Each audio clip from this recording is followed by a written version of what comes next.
Praise the Lord. ஹalleluya. நன்றியோடு நாங்களுமே துதிக்கிறோம் ராஜா. ஹalleluya. Praise the Lord. காலை வேளையிலே இயேசுப்பா கடந்த 5 மாதம் முழுவதும் எங்களை பாதுகாத்து நடத்துறீங்க, எங்களை சுமந்தீங்க, நடத்துறீங்க, பாதுகாத்தீங்க, ஒவ்வொரு நன்மைகளை செய்தீங்க. அதற்காக நாங்கள் நன்றி செலுத்துகிறோம். இந்த புதிய மாதத்தில் பிரவேசிக்கும்படியாய் தேவனே கிருபை பாராட்டினீங்க. அதற்காக நன்றி செலுத்துகிறோம் ராஜா. ஹalleluya, ஹalleluya, ஹalleluya. நன்றி ஆண்டவரே, நன்றி செலுத்துகிறோம் ராஜா. கைதட்டி பாடி மகிழ்ந்திருப்போம், கர்த்தர் சமூகத்தில் களி கூறுவோம்.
கைதட்டி பாடி மகிழ்ந்திருப்போம், கர்த்தர் சமூகத்தில் களி கூறுவோம்.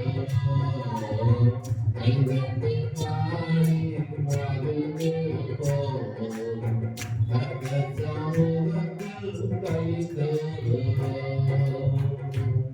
எங்களை அதிகமாக நேசிக்கிற நிலத்தினாவே வாக்குத்தத்த வசனம் நினைவு கூர்ந்து நாங்கள் அப்படி வார்த்தை தியானிக்க போகிறோம். எங்களோடு பேச வந்திருக்கிற குடும்பங்களோட பிள்ளைகளோடு எங்களோடு பேசபடியாக பாதத்தில் எங்களை ஒப்புக் கொடுக்கிறோம். கருத்தை நீட்டி ஆசைப்பது இயேசுவின் நாமத்தில் இருக்கிறார்கள். ஆமென், ஆமென். ஹல்லேலூயா. கர்த்தருடைய பரிசுத்த நாமத்துக்கு மகிமையுள்ளதாக இந்த காலங்களில் நாம் கர்த்தருடைய வார்த்தை நாம் தியானிக்க போகிறோம். முதலாவது, இந்த மாதத்துடைய வாக்குத்தத்த வசனங்களை நாம் கேட்பதற்கு நாம் தாகமா இருக்கணும், பிரியமா இருக்கணும், வாஞ்சியா இருக்கணும். அதை பிடித்துக் கொள்வதற்கு நாம் என்ன பண்ணணும்? ஜாக்கிரதையா இருக்கணும். இந்த வார்த்தைக்கு நாம் இதெல்லாம் செய்தாதான் அதை நாம் பெற்றுக்கொள்ள முடியும். ஒரு பந்தயத்துக்கு என்னன்னா தகுதி வேணுமோ அந்த தகுதியை அதிகமாய் நம்மளுக்கு தேவைப்படுகிறது. இது இம்மைக்குரிய ஒரு காரியத்தை பெற்றுக் கொண்டதற்கு, ஒரு ஸ்தானத்துக்கு வருவதற்கு தேவையான தகுதியை மீறி தேவனிடத்தில் செல்வதற்கு நமக்கு தேவை. இதுக்குதான் கர்த்தருடைய வார்த்தையை நாம் பார்க்க போகிறோம். ஏசாயாவின் புத்தகம் 50ஆம் அதிகாரம் 7ஆம் வசனத்தை நாம் வாசிப்போம். ஏசாயாவின் புத்தகம் 50:7. கர்த்தராகிய ஆண்டவர் எனக்கு துணை செய்கிறார், ஆகையால் நான் வெட்கப்படேன்.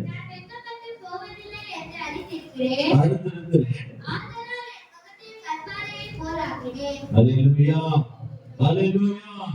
இன்னைக்கு கர்த்தருடைய வார்த்தை சொல்லுகிறது, நான் வெட்கப்படுவது இல்லை. ஹல்லேலூயா. பக்கத்துல இருக்கிறவங்களை பார்த்து நான் வெட்கப்படுவதில்லைன்னு சொல்லல. கர்த்தரை பிடித்து கர்த்தர் என்ன வெட்கப்படுத்த விட மாட்டார். கர்த்தர் என்ன வெட்கப்படுத்த விட மாட்டார். நான் வெட்கப்படுவதில்லை, நான் வெட்கப்படவும் மாட்டேன். ஹல்லேலூயா. இந்த வார்த்தை சொல்லுகிறது, நான் வெட்கப்பட மாட்டேன், வெட்கப்பட விட மாட்டார். அந்த வார்த்தையை நாம் அப்படியே நம்முடைய வாழ்க்கைக்கு கொண்டு வரப்படும் போது, நாம் வெட்கப்படாதபடி நடத்த வேண்டுமானால் நாம் ஒரு காரியம் செய்யணும். உண்மையா இல்லையா? வேதத்துல முன்னையும் பின்னையும் பார்க்கணும். அதே சமயத்துல வாழ்க்கையில நாம முன்னால பின்னால பார்க்கணும். நம்ம பின்னால எப்படி இருந்தோம், முன்னாடி இருக்கணும், எப்படி இருக்க வேணும் அப்படின்னு நம்ம 3 காரியத்தை யோசிக்கணும். இருந்தவர் இருக்கிற வரப்போகிறவர், நம்முடைய வாழ்க்கையில கடந்து போனது இருக்கிறவைகள் முன்னாடி இருக்கிற காரியத்தை நம்ம பார்க்கணும். இந்த 3 காரியத்தை நாம் என்ன பண்ண வேண்டும், ஆராய்ந்து பார்க்கும் போதுதான் நான் வெற்றியை பெற்றுக் கொள்ள முடியும். வெட்கப்படுத்தாதபடி நடத்த முடியும். வெட்கப்படுத்தாதபடி நடத்த வேண்டும் என்று சொன்னால், நான் வெட்கப்படுவதற்குரிய காரியம் என்னிடத்தில் இருக்குமானால் நாம் ஜெயத்தை பெற்றுக் கொள்ள முடியாது. நாம் வெட்கப்படுத்தக்கூடாதபடி தேவனை நடத்த வேண்டுமானால் தேவன் எதிர்பார்க்கிற ஒன்று என்னிடத்திலே அது இருக்க வேண்டும். அப்படி இருக்குமானால் அது என்னவென்று சொல்லி வேதம் சொல்லுகிறது சொன்ன, முதலாவது தேவனுடைய வார்த்தை சொல்லுகிறது, நான் வெட்கப்பட மாட்டேன். நான் வெட்கப்பட மாட்டேன். வெட்கப்படாததுக்கு அடுத்த வருஷத்தை வாசிக்க, 8வது வாசிக்க, என்னை நீதிமான ஆக்குகிறவர் சமயமாய் இருக்கிற கவனிங்க.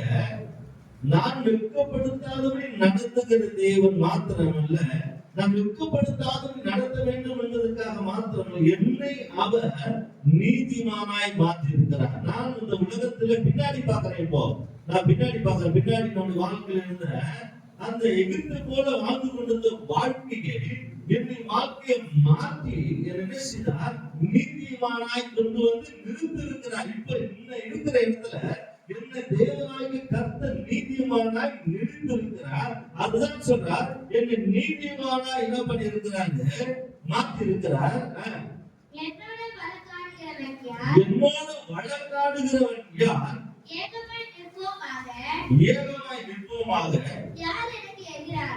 யார் எனக்கு எதிராளி?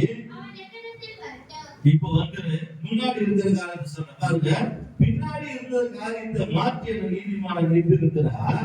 இப்போ எனக்கு எதிராக நிற்கிற யாரு? யாருமே இல்லை. ஏன் கேட்டீங்கன்னா, தேவனின் பட்சத்தில் இருக்கிற, என்னை வெட்கப்படுத்தாத நடத்துகிற தேவன் என்னோடு இருக்கிறபடினால அவர் சொல்றார், எனக்கு விரோதமா எழுப்புகிறவன் யார்?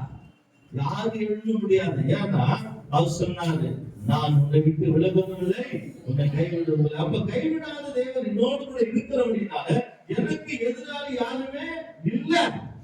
ஏன் கேட்டீங்கன்னா, என்னை உண்டாக்கின தேவன் என்னை நீதிமானாய் மாற்றி இருக்கிறார். என்னை அழைத்த தேவன் பரிசுத்தவானாய் மாற்றி இருக்கிறார். என்னை பலப்படுத்துகிற கிறிஸ்துவால் எல்லாவற்றையும் செய்யணுக்கு பலன் உண்டு. ஹல்லேலூயா, ஹல்லேலூயா. இந்த காலவெளியில தேவனாகிய கர்த்தருடைய வார்த்தை சொல்லு, முதலாவது நான் வெட்கப்பட மாட்டேன், இரண்டாவது என்னை நீதிமானாய் மாற்றி இருக்கிறார். ஹல்லேலூயா. அப்ப நீதிமானாய் மாற்றி இருக்கிற வார்த்தை சொல்லுகிறது, உனக்கு எதிராக, எனக்கு எதிராக, நமக்கு எதிராக எழும்புகிறவன் யார்? யாருமே இல்லை. ஏன் கேட்டீங்கன்னா, தேவன் என்னோடு இருக்கிறார். நீதிமானாய் மாற்றி இருக்கிற, மாற்றினது மாத்திரமல்ல, அவர் என்னை அவருடைய பட்சமா வைத்துக் கொண்டிருக்கிறார். அதனால நான் பயப்பட மாட்டேன். ஹல்லேலூயா. தேவன் என்னோடு கூட இருக்கிறபடினால நான் பயப்படுவதற்கு அல்லது நான் சோர்ந்து போவதற்கு அல்லது வெட்கப்படுவதற்கு எனக்கு என்ன இல்லை, இடம் இல்லை. ஹல்லேலூயா. எனக்கு இடமே இல்லை. 9ஆம் வசனம் சொல்லுகிறது, வாசித்து பாருங்க. கர்த்தராகிய ஆண்டவர் எனக்கு துணை செய்கிறார். கர்த்தராகிய ஆண்டவர் எனக்கு துணை செய்கிறார். என்னை ஆக்கினைக்குள்ளாய் தீர்க்கிறவன் யார்? இதோ அவர்கள் எல்லாரும் ஒரு வட்டினை போல பலசாவார்கள். பொட்டுப்பூச்சி அவர்களை அழிக்கும். ஆமென். இப்ப பாத்தீங்கன்னா, நல்லா கவனிங்க. முதல்ல வெட்கப்பட மாட்டேன். இரண்டாவது, நான் என்ன பாவியா இருந்த, துன்மார்க்கமா இருந்த, அழிந்து போயிருந்தேன்.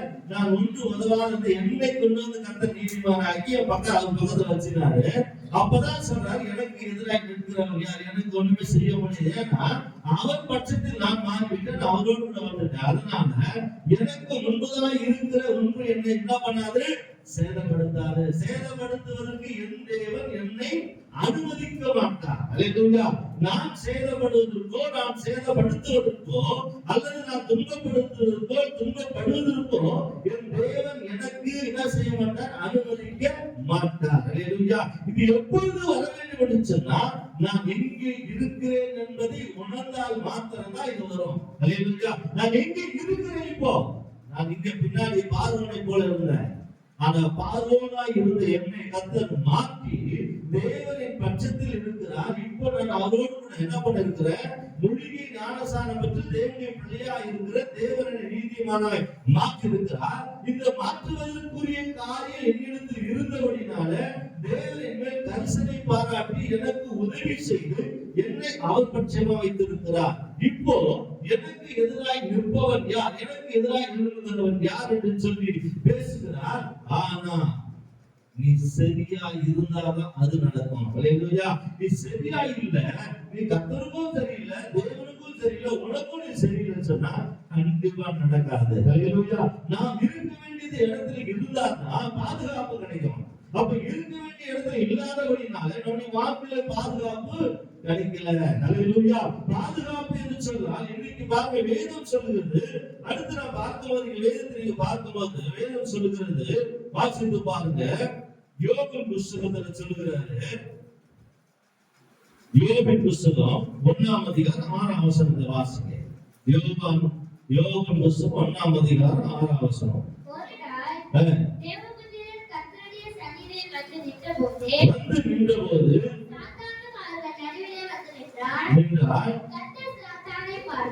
கர்த்தர் சாத்தானை பார்த்து நீ எங்கே இருந்து வருகிறாய் என்றார்.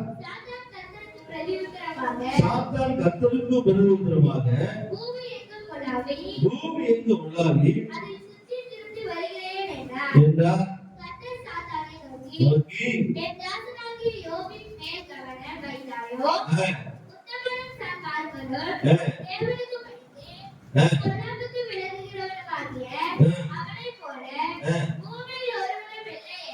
இங்க பாருங்க, இப்ப நம்ம பார்த்தோம் வைக்கப்பட விட மாட்டோம்னு சொல்லிட்டாரு.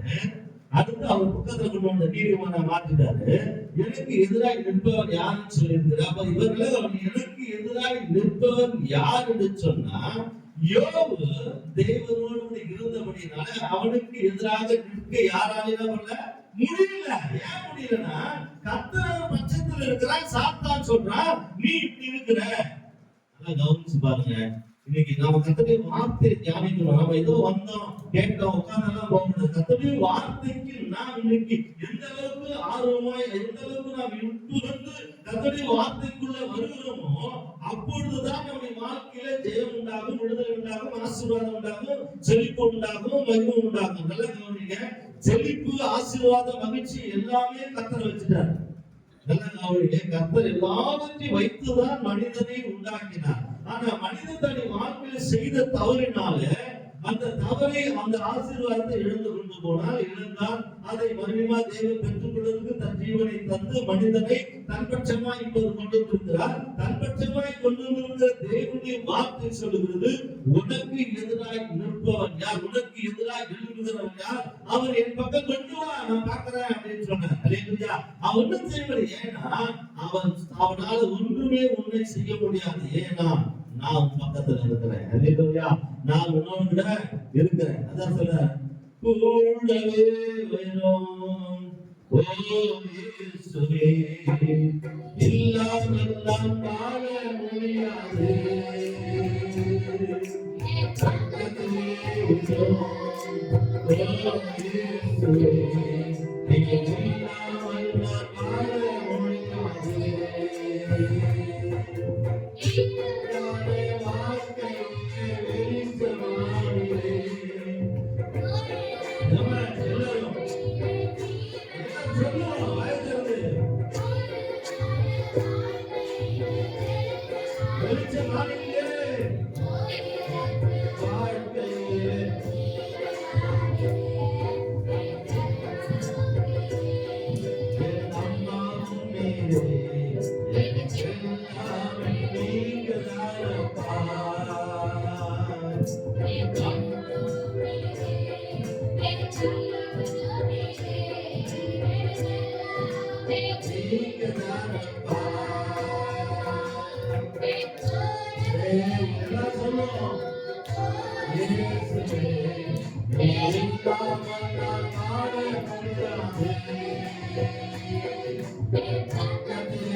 அல்லேலூயா, அல்லேலூயா.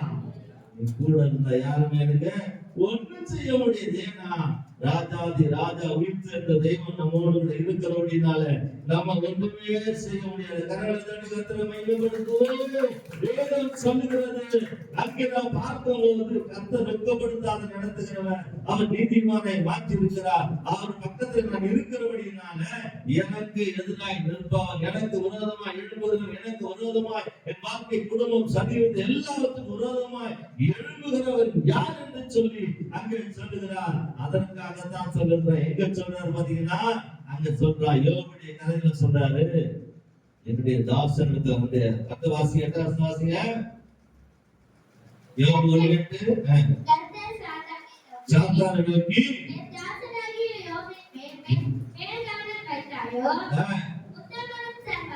உத்தமனும் சன்மார்க்கனும் தேவனுக்கு பயந்து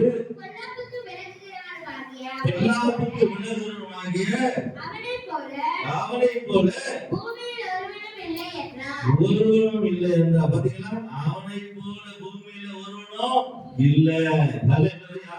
அப்ப நீங்களும் நானும் இந்த வார்த்தையை தியானிக்கிற எனக்கு அன்பான சகோதரனே சகோதரியே, நாம் கர்த்தருடைய வார்த்தையை நாம் யோசிக்கிறோம், பார்க்கிறோம். அதை நம்முடைய வாழ்க்கைக்கு கொண்டு வரப்படும் போதுதான் நாம் வெற்றியை பெற்றுக் கொள்ள முடியும், நாம் விடுதலை பெற்றுக் கொள்ள முடியும், நாம் வெட்கப்படுத்தாத நடத்த முடியும். யோபுவை சாத்தான் நினைச்சா அழிச்சிடலாம்னு நினைச்சான். ஆனா கர்த்தர் ஒருவர் அவரோடு இருந்தபடினால அவர் ஒன்றுமே செய்ய முடியல. ஹல்லேலூயா. ஏன் ஒன்றும் செய்ய முடியலன்னா, ராஜாதி ராஜா வானத்தை பூமி உண்டாக்கின சர்வ வல்லமுள்ள ஆண்டவராகிய தெய்வம் யோபு மேல் என்ன பண்ண கரிசனையாய் இருந்தார். ஹல்லேலூயா. உங்கள் மேல் கரிசனையாய் இருந்தார், நம்ம மேல் கரிசனையாய் இருந்தார். யாரும் எதுவும் எங்கேயும் எதையும் செய்ய முடியாது. ஏன் தெரியுமா? தேவனின் பட்சத்தில் இருக்கிறார். மனுஷனுக்கு என்ன செய்வான்? அவன் செய்வதற்கு முடியாது. ஏன்னா அவன் செய்வதற்கோ சொல்வதற்கோ அவனுக்கு நாம் இடம் கொடுத்தா மாத்திரம்தான் அங்க நடக்கும். நான் இடம் கொடுக்கலன்னா ஒண்ணுமே நடக்காது. அப்ப இன்னைக்கு இந்த காலவெளியில கர்த்தருடைய வார்த்தை கேட்கிற எனக்கு அன்பான சகோதரிய சகோதரி, ஒன்று நாம் தீர்மானிக்கப்பட வேண்டும். வாழ்க்கை என்பது ஒரே தரம் தான், வாழ்வது ஒரே தரம் தான்.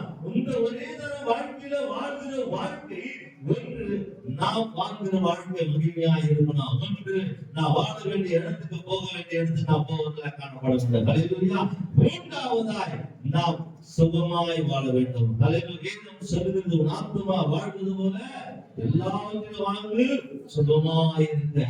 சுகமாய் இருக்கு விரும்பணும். நீ விரும்பாம கர்த்தரால செய்ய முடியும். நாம் எடுத்துக்கொள்ளாம கர்த்தரால் கொடுக்க முடியாது. நாம் வைத்திருக்கிறார், தேவன் நமக்காக வைத்திருக்கிறார். நீங்க அநேகர் நாம பேசுகிறதுனால ஆசீர்வாதம் கிடையாதுங்க. ஏற்கனவே ஆண்டவர் வச்சுட்டார் ஆசீர்வாதத்தை.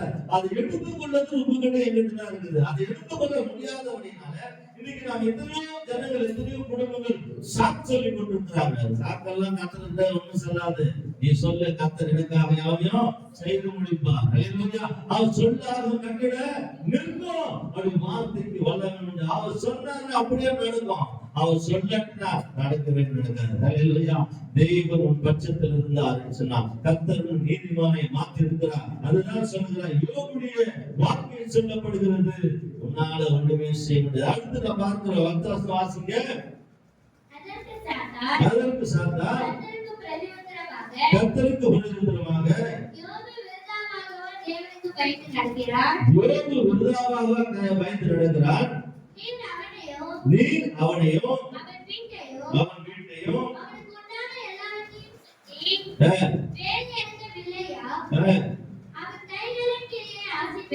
அவன் கைகளின் கிரியை ஆசீர்வதித்து சம்பத்தை பெருக பண்ணினேன். ஆனாலும் உம்முடைய கையை நீட்டி தொடுவீரானால்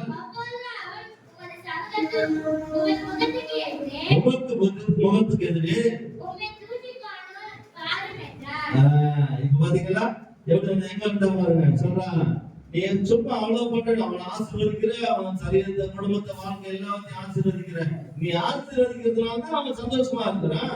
நீ ஆசீர்வதிக்கிறது ஆசீர்வாதத்தை கொஞ்சம் அப்படி எடுத்துரு, ஆட்டோமேட்டிக்கா தெரியும் அப்படின்னு சொல்றான். அப்ப உன்னை ருசிக்கிறானா, உன்னை நேசிக்கிறானா பாப்போம் அப்படின்னு சொல்றான். ஆனாலும் கூட யோபு எல்லாம் இழந்து போனார், எல்லாவற்றையும் இழந்தார்.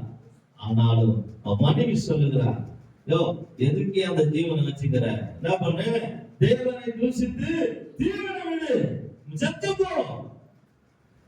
பெருமான சகோதரியே, ஜீவனை விடுவதற்கு ஜீவனை எடுப்பதற்கும் கர்த்தர் மாத்திரம் இருந்தது.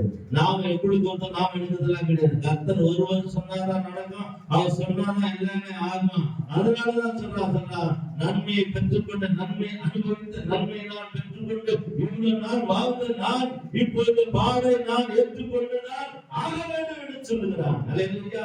அவன் எந்த அளவுக்கு தன்னுடைய தேவனை குறித்து புரிந்திருந்தபடினாலே சொல்லுகிறான், இவ்வளவு காலம் நன்மையை நான் பெற்றுக்கொண்டேன், இவ்வளவு காலம் நான் இவ்வளவு காரியத்தை நான் பெற்றுக்கொண்டேன், ஆனா இந்த சின்ன காரியத்துக்கு இப்படி சொல்லுகிறாய் என்று சொல்லி அவன் என்ன பண்ண, அந்த வார்த்தைக்கு கீழ்ப்படியில, மனைவி வார்த்தைக்கு என்ன பண்ண, கீழ்ப்படியில தேவனை துதிக்க ஆரம்பித்தான். கர்த்தருடைய வார்த்தை சொல்லுகிறது, அவன் இருந்த நிலைமையை பார்க்காதபடி தன்னுடைய சகோதரனுக்கு இருந்த அந்த பாடுகளுக்காக ஜெபிக்க ஆரம்பித்தான். நீங்க நாம சொல்றோம், ஐயா எனக்கு தெரியுமாயா யோகோட சோதனை, யோகோட பிரச்சனை அப்படின்னு சொல்லி நம்மை நாமே பார்த்து கொண்டிருக்கிறோம். ஆனா மற்றவர்களுக்காக, மற்ற குடும்பத்துக்காக, மற்ற வாழ்க்கைக்காக ஜெபிக்க முடியல, ஜெபிக்க கூட மாட்டேன், நமக்கு சந்தோஷம் இல்லை, ஏன் சந்தோஷம் இல்லை அப்படின்னு சொல்லி குழப்பிக் கொண்டிருக்கிறோம். ஆனா யோகி எல்லாவற்றையும் இழந்த போதிலும், எல்லாவற்றையும் இழந்து தன்னுடைய சரீரத்துல பலவீனம் வந்த போதிலும் அவன் பலவீனத்தையும் பார்க்கல, அவருக்குள்ள இருந்த சரீரத்தில் இருந்த வியாதியை பார்க்கல, தன் சகோதரனுக்காக ஜெபித்தார். அல்லேலூயா. தன் சகோதரனுக்காக ஜெபித்த போது கர்த்தர் மாற்றத்தை 2 இடத்துல தந்தார். அல்லேலூயா. இன்னைக்கு உங்களுக்கும் எனக்கு அந்த வார்த்தை கேட்டுக்கொண்டிருக்கிற பிள்ளைகளுக்கும் நன்மை நடக்க வேண்டுமானால், ஜெயம் பெற்றுக்கொள்ள வேண்டுமானால், விடுதலை பெற்றுக்கொள்ள வேண்டுமானால் நாம் இயேசுவை குறித்து அறிந்திருந்தால் மாத்திரம்தான் நன்மை கிடைக்கும். யோபு கர்த்தரை குறித்து அறிந்திருந்தபடினாலே அவன் சொல்லுகிறார், தூஷித்து ஜீவனை விடு என்று சொல்லுகிறார். ஆனால் வைராக்கியத்தோடு கூட கர்த்தரிடத்துல அவன் போராடி ஜெயத்தை பெற்றுக் கொண்டார். இன்றைக்கு நீங்களும் நாமும் வெற்றியை பெற்றுக்கொள்ள வேண்டுமானால், ஜெயத்தை பெற்றுக்கொள்ள வேண்டுமானால், நாம் தேவனை ஆராதிக்கிற இந்த ஆராதனை உண்மை உள்ளதா இருக்குமானால் கர்த்தர் வாழ்க்கையில் நன்மையான காரியம் தருவார். அல்லேலூயா. கர்த்தரை மகிமைப்படுத்த வேதம் சொல்லுகிறது, இந்த காலவெளியில ஏசாயா 50:9 வாசிங்க, வழி பார்க்கலாம். வேதம் சொல்லுகிறது, இங்க நான் பார்க்கும்போது பாருங்க, கர்த்தருடைய வார்த்தை சொல்லுகிறது, ஏசாயா 50:9, இதோ கர்த்தராகிய ஆண்டவர் எனக்கு துணை செய்கிறார், என்னை ஆக்கினைக்குள்ளாக கேட்கிறவன் யார்? இதோ அவர்கள் எல்லாரும் ஒரு வஸ்திரத்தை போல பரிசாவர்கள், பட்டுப்பூச்சி அவர்களை அடிக்கும். உங்களில் எவன் கர்த்தருக்கு பயந்து அவருடைய தாசரின் சொல்லை கேட்டு தனக்கு வெளிச்சம் இல்லாதிருந்தால் இருட்டிலே நடக்கிறானோ, கர்த்தருடைய நாமத்தை நம்பி நல்ல கவனிங்க. இந்த வார்த்தை சொல்லி நிறைய ரகசியம், இந்த வார்த்தையில நிறைய ரகசியம் சொல்றதுக்கு நேரம் இல்லை, நிறைய காரியத்தை சொல்லிக்கொண்டே போகலாம். இந்த வார்த்தையில நீங்க பாத்தீங்கன்னா, உங்களில் எவன் கர்த்தருக்கு பயந்து அவருடைய தாசனுடைய என்னத்த யாரு கேட்கணும் சொல்ல கேட்டு நான் பேசுறேன். கர்த்தர் என்ன இந்த உலகத்துல உங்களுக்கு எனக்கு என்ன பண்ணியிருந்தாரு தெரியுமா? தேவனுடைய தாசனாக இருக்கிறார். நான் பேசுகிற வார்த்தை எனது அல்ல, என் வாழ்க்கை அல்ல, என் குடும்பத்து வாழ்க்கை அல்ல, நான் எழுதுன கதை இல்ல, கர்த்தருடைய வார்த்தை சொல்றேன். இந்த கர்த்தருடைய வார்த்தை கேட்டு நீ கீழ்பட்டு வரலன்னா என்ன நடக்குது தெரியுமா? உனக்கு தான் தீபம் நடக்கும், எனக்கு நடக்காது. நான் சொல்லிட்டேன். அதை சொல்றாரு கர்த்தருடைய தாசனாகிய வார்த்தை. மறுபடியும் வாசிக்க வசனத்தை பார்த்து சொல்றாரு பாருங்க, உங்களில் கர்த்தருக்கு பயந்து சொல்லை கேட்டு வார்த்தை கேட்கிறான். வார்த்தை கேட்கிறான், ஆனா என்ன இல்ல, வெளிச்சம் இல்ல. ஏன் இல்ல தெரியுமா? அந்த வார்த்தை உனக்கு உள்ள வரல. நல்லா கவனிங்க, உனக்கு நல்லா இந்த வார்த்தை தெளிவா சொல்லுது. இந்த வார்த்தையை கேட்டு உனக்குள்ள என்ன இல்ல, வெளிச்சம் இல்ல. ஏன் தெரியுமா? நீ கதவு கூட்டிட்ட. அதுதான் சொல்றாரு, மகனே உன் நெஞ்சனுக்கு தாராயம் மோட்ச வாழ்வ தருவேன், நித்திய வாழ்வு தருவேன். நீ கதவு திறந்தாதான் வெளிச்சம் வரும். வாசிப்பு எதிர கதவு திறந்து சாப்பிட்டு இந்த அர்த்த சுவாசி நிறைய போயிட்டு அர்த்த சுவாசிமா 11 இதோ நெருப்பை கொளுத்தி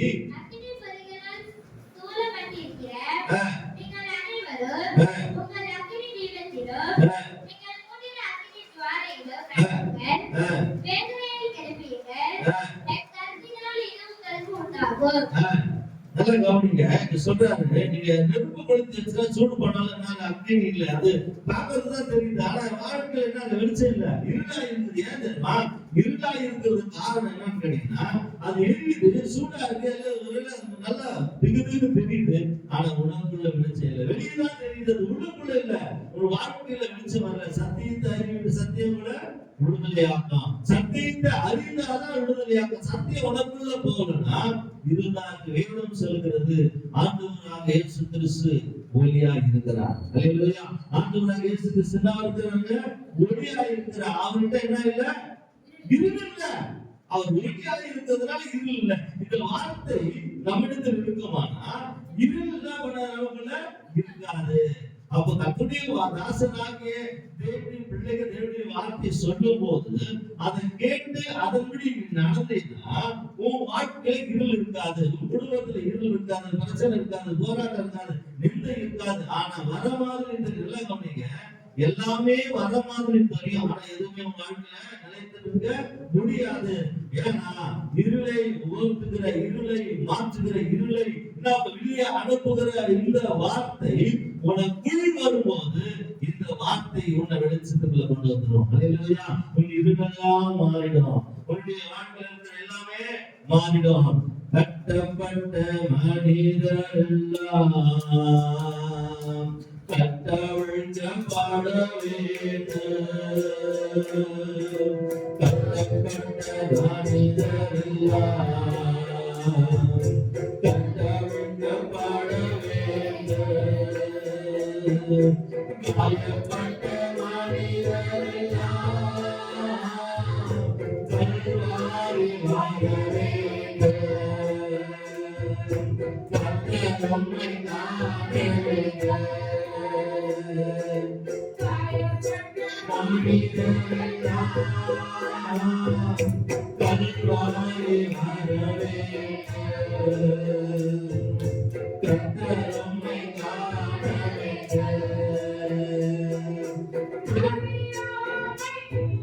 விலகி அதிசய தேவனை அறியாமை விலகி அதிசய தேவனை காண வேண்டும். எங்கும் அதிசய தேவனை காண வேண்டும். கட்டப்பட்ட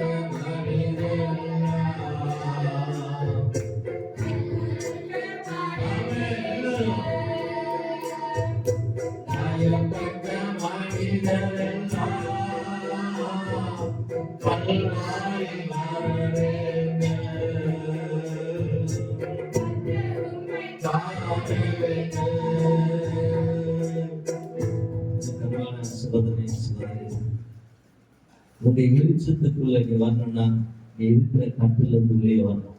உனக்குள்ள இருக்கிற அறியாமை கட்டு, தேவனை அறிகிற அறிவு இல்லாம இருக்கிற அறியாமை கட்டு வெளியே வந்துச்சுன்னா தான் தேவன் ஒளியாய் மாற முடியும். அல்லேலூயா. அப்பொழுது வாழ்க்கையில வெளிச்சத்தை பெற்றுக்கொள்ள முடியும். அப்பொழுதுதான் உன் வாழ்க்கையில மாற்றத்தை பெற்றுக்கொள்ளவில்லை என்று சொன்னால் வாழ்க்கையில மாற்ற முடியாது. எந்த சூழ்நிலையிலும் உன் வாழ்க்கையில மாற்றத்தை கொண்டு வரவே முடியாது. ஏன்னு சொன்னா இந்த வார்த்தை ஒன்று மாத்திரம்தான் உன் வாழ்க்கையில வெளிச்சத்தை கொண்டு வர முடியும். இந்த வார்த்தை ஒன்று மாத்திரம்தான் உன் குடும்பத்துல வெளிச்சத்தை கொண்டு வர முடியும். இந்த வார்த்தை ஒன்று மாத்திரம்தான் உன்னை வேலை செலுத்துற படிப்புல எடுக்கிற பிரயாசங்களில வெற்றியை கொண்டு வர முடியும். நீ எந்த அளவுக்கு இந்த வார்த்தைக்கு பயந்து ஜீவிக்கிறாயோ, எந்த அளவுக்கு இந்த வார்த்தைக்குள்ள உன் வாழ்க்கையை கொண்டு வருகிறாயோ, அப்பொழுதுதான் உன் வாழ்க்கையில வெற்றியை பெற்றுக் கொள்ள முடியும். ஹல்லேலூயா. அப்பொழுதுதான் நம்முடைய வாழ்க்கையில என்ன பெற்றுக்கொள்ள முடியும்? ஜெயத்தை பெற்றுக்கொள்ள முடியும். அப்படி பெற்றுக்கொள்ளாததுக்கு காரணம் வேத வசனம் இல்ல, தெய்வமும் இல்ல, நாம தான் அதுக்கு காரணம். ஹல்லேலூயா, ஹல்லேலூயா. இன்னொரு வசனத்தை என்று வாசிக்கலாம். உபாகமத்தின் புத்தகம் 5ஆம் அதிகாரம் 32ஆம் வசனத்தை வாசியும். உபாகமத்தின் புத்தகம்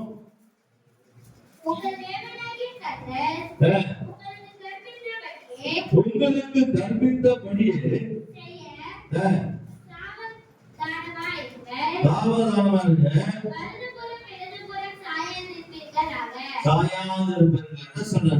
உங்கள் தேவனாகிய கர்த்தர் உங்களுக்கு கற்பித்தபடியே நீங்க என்ன பண்ணா செய்வதற்கு கவனமா இருங்க. ஹல்லேலூயா. உங்களுக்கு சொன்ன வார்த்தை, இப்ப பேசுற வார்த்தைகளை கேட்கிறோம். அவர் வெட்கப்பட விட மாட்டாரு. அவர் நீதிமான காத்து இருக்கிறாரு. அவர் பக்கத்துல நீ வந்துட்ட, உனக்கு எதிராக நிற்கிறதை கர்த்தர் மாற்றிடுவாரு. இவைகளெல்லாம் செஞ்சுட்டு சொல்றாரு, நீ இதெல்லாம் பண்ணிட்டு ஆனாலும் கூட இவன் என்ன பண்ணும்? கர்த்தருடைய வார்த்தைக்குள்ள இருக்கணும். ஹல்லேலூயா. அப்படி இருந்தேன்னா இந்த வேதம் சொல்லுகிறது, கர்த்தருடைய சத்தத்தை கேட்டு அதற்கு செவி கொடுக்கிறோம் யாரெல்லாம் இருக்கிறோமோ அவருடைய வாழ்க்கையில என்ன நடக்குது தெரியுமா? அந்த வாசிங்க 33 வாசிங்க. நீங்கள் சுதந்திரிக்கும் தேசத்திலே பிழைத்து சுகித்து நீடித்திருக்கும்படி உங்கள் தேவனாகிய கர்த்தர் உங்களுக்கு விதித்த எல்லா வழிகளிலும் இதான் இப்ப சொன்ன வார்த்தை. இதுல நடந்தோம்னா, இந்த வார்த்தை செய்தோம்னா, கர்த்தருடைய வார்த்தை சொல்கிறது நீங்க சுகித்து சந்தோஷமா மகிழ்ச்சியா காணப்பட முடியும். வார்த்தையின்படி நடக்கல, வார்த்தையின்படி செயல்படுத்தல அப்படின்னு சொன்னா நாம் சுகித்து இருக்க முடியாது, மகிழ்ச்சியா இருக்க முடியாது, ஆசீர்வாதமா இருக்க முடியாது. இன்றைக்கு கர்த்தருடைய வார்த்தை சொல்றது, நீங்கள் சுதந்திரிக்க போகிற தேசத்தில் நீங்கள் பிழைத்து நீங்க என்ன பண்ணுவீங்களா? சுகித்து என்ன பண்ணுவோம்? நீடித்து இருக்கும்படி, சுகமா இருக்கும்படி கர்த்தர் விரும்புகிறார். வாழ்நாட்கள், குடும்பம், உடலுக்கு எல்லா காரியங்களை நீடிப்பதற்கு, ஆசீர்வதிக்கப்படுவதற்கு தெய்வம் விரும்புகிறார். உனக்குள்ள என்ன இருக்கணும்? வெளிச்சம் இருக்கணும். வெளிச்சம் இருந்தாதான், இருள் இருந்தா என்ன பண்ண முடியாது? பெற்றுக்கொள்ள முடியாது. வெளிச்சமாகிய தெய்வம் அந்த வார்த்தை உங்க இருதயத்துல இருந்தாதான், வெளிச்சம் இருந்தாதான் வெற்றி கிடைக்கும். நீ போற பாதையில வெற்றி கிடைக்கணும்னு சொன்னா ஒரு காரியம் செல்லும். 2 வசனம் வாசிக்க, சங்கீதம் 25:14 வாசிக்க. சங்கீதம் புத்தகம் 25:14. கர்த்தருடைய ரகசியம் அவருக்கு பயந்தவர்களிடத்தில் இருக்கிறது. அவர்களுக்கு தம்முடைய உடன்படிக்கை தெரியப்படுத்துவார். என் கண்கள் எப்போதும் கர்த்தரை நோக்கி கொண்டிருக்கிறது. ஹல்லேலூயா, ஹல்லேலூயா. அவரே என் கால்களை என்ன பண்றாரு? ஆபத்துக்கு விலக்கி பாதுகாத்து, பிரச்சனைக்கு விலக்கி பாதுகாத்து, எல்லா தீங்குக்கு விலக்கி அவரே எனக்கு துணையா இருக்கிறார். அவர் நீதிமானை மாற்றின பக்கத்துல வைத்திருக்கிறார். வேதம் சொல்லுது, அவரே என்னோடு இருக்கிறார். பாத்தீங்களா? ஹல்லேலூயா. அவரே எனக்கு என்ன பண்றாரு? கூட இருந்து கால்களை சிக்கிக் கொள்ளாத, பிரச்சனைகளை மாற்றிக்கொள்ளாதபடி, நான் எங்கேயும் தொலைந்து போக வெட்கப்படாதபடி என்னை அவர் பாதுகாத்து, வெட்கப்படாதபடி நடத்துகிற தேவனாய் கர்த்தர் உன்னை எங்கேயும் என்ன பண்ண மாட்டாரு? சிக்கிக் கொள்ள விட மாட்டார். ஏன் தெரியுமா? அவர் உண்மை உள்ளவர். ஹல்லேலூயா. நீங்களும் நானும் ஆராதிக்கிற தேவன் எப்படிப்பட்ட தேவன்? உண்மை உள்ள தேவன். உண்மை உள்ள தேவனாகிய கர்த்தர் உன் கால்களை சிக்கிக் கொள்ளாதபடி, உன்னை வெட்கப்படுத்தாதபடி உன்னை அவர் சுமந்து செல்லுகிற தேவன். ஹல்லேலூயா. உன்னை நடக்க சொல்லுகிற, உன்னை பாதுகாத்து சொல்லுகிறவர், உன்னை வாழ்க்கையில் நன்மையான காரியங்களை செய்ய விரும்புகிறார். எத்தனை பேர் இதை விரும்புகிறோமோ இன்னைக்கு ஒரு தீர்மானம் எடுக்க போறோம். அவனுடைய வார்த்தை சொன்னால் இந்த வருஷத்தோடைய வாசி முடிக்கலாம். என்ன சொல்லுங்க? 15 வார்த்தைங்க. என் கண்கள் எப்போதும் கர்த்தரை நோக்கி கொண்டிருக்கிறது.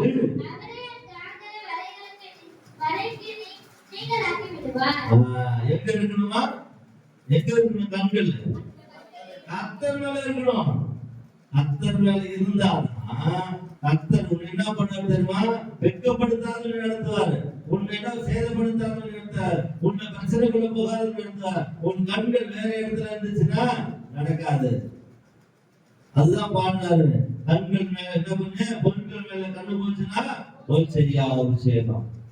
உனக்கு கர்த்தர் அபிஷேகத்தை வந்திருக்கிற சகோதரனே சகோதரியே, வாழ்க்கையில கர்த்தர் விசேஷத்தை அபிஷேகத்தை தந்திருக்கிறார். அந்த அபிஷேகத்தை நீ காத்து கொள்ளணும்னு சொன்னா, உனக்கு கர்த்தர் கால்களை சிக்கிக் கொள்ளாதபடி நடக்கணும்னு சொன்னா, கால்கள் உன்னை விசேஷமாக பாதுகாப்புகளை கொண்டு போகணும்னு சொன்னா, இன்னைக்கு ஒரு தீர்மானிக்கிற ஒரு வாழ்க்கை, இன்னைக்கு ஒரு தீர்மானிக்க வேண்டிய நல்ல சூழ்நிலைகள் வந்திருக்கிறோம். இந்த மாதத்தில், இந்த 6வது மாதத்துல கர்த்தர் வாழ்க்கையில கர்த்தர் வெளிச்சத்தை வைத்திருக்கிறார். அந்த வெளிச்சத்தை நீ பெற்றுக்கொள்ள வேண்டுமானால் இந்த வார்த்தையாகிய இந்த தேவனுடைய வார்த்தை உன் இருதயத்துக்குள்ள போகும்போது உனக்குள்ள இருக்கிற இருள், உனக்குள்ள இருக்கிற பிரச்சனை, உனக்குள்ள இருக்கிற சூழ்நிலை கர்த்தர் மாற்றத்துக்குள்ள கொண்டு வர விரும்புகிறார். ஹல்லேலூயா. இன்னைக்கு ஒரு தீர்மானம் சகோதரனே சகோதரியே, இந்த வார்த்தைக்கு இன்றைக்கு நாம் விசேஷமா ஒப்பு கொடுப்போம். தேவ சமூகத்துல 25:9 வாசிங்க. 9ஆம் வசனத்தை வாசிங்க. சாந்த குணம் உள்ளவர்களே நடத்தி